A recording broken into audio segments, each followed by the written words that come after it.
الفيديو ده برضو النهارده عن حاجة مهمة جدا جدا، ألا وهي طبعا دلوقتي نظام الحجز بقى في المجالس، إن كل واحد بيحط بياناته فقط لا غير.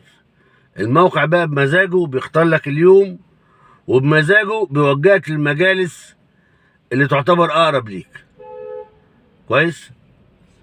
أي شخص كاشف في أي مجالس لو عنده تظلم بيجيبوا المركز الرئيسي في القاهرة. أوكي؟ أنا بقى يعني مثلا بتوع الصعيد هيروح الصعيد، بتوع وجه بحري هيروح على اسكندريه. ماشي.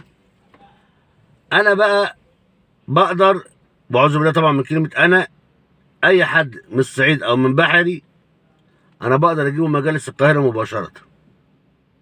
يبقى انت كده ريحت دماغك من التظلمات. انت كده اكنك جيت هنا كده لاولي الامر والخبره.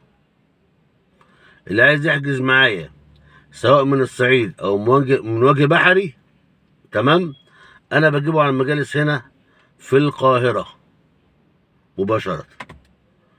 بس برضو لازم يكون حاجز عندي. لكن لو واحد حاجز على فكره مع نفسه، قضي الامر الذي فيه تستفتيان، عشان ما حدش يشتغلك يقول لك لا انا اقدر احول لك مش عارف ايه اللي تروح فين. لا، الكلام ده مش صح. تمام. بامر اللي بيحجز عندي في الصعيد او في وجه بحري، انا ببعت له الورقه بتاعت الميعاد مكتوب فيها المجالس الطبيه بالقاهره. اوكي. اي حد عايز يحجز من زي ما قلت كده، انا عينيا الاتنين ليه. وطبعا هقول دلوقتي رقم تليفوني عشان الناس تبقى عارفاه يعني. رقم تليفوني 011 4 6 6 8 5 3 3 9. ماشي. يلا، السلام عليكم ورحمه الله وبركاته.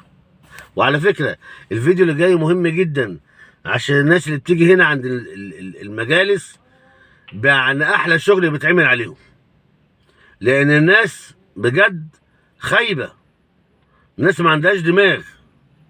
برضه في الفيديو اللي جاي بامر الله اوضح لكم ازاي تنجز الملف بتاعك من غير ما تتعرض لحد او حد يتعرض لك او حد يشتغلك. السلام عليكم.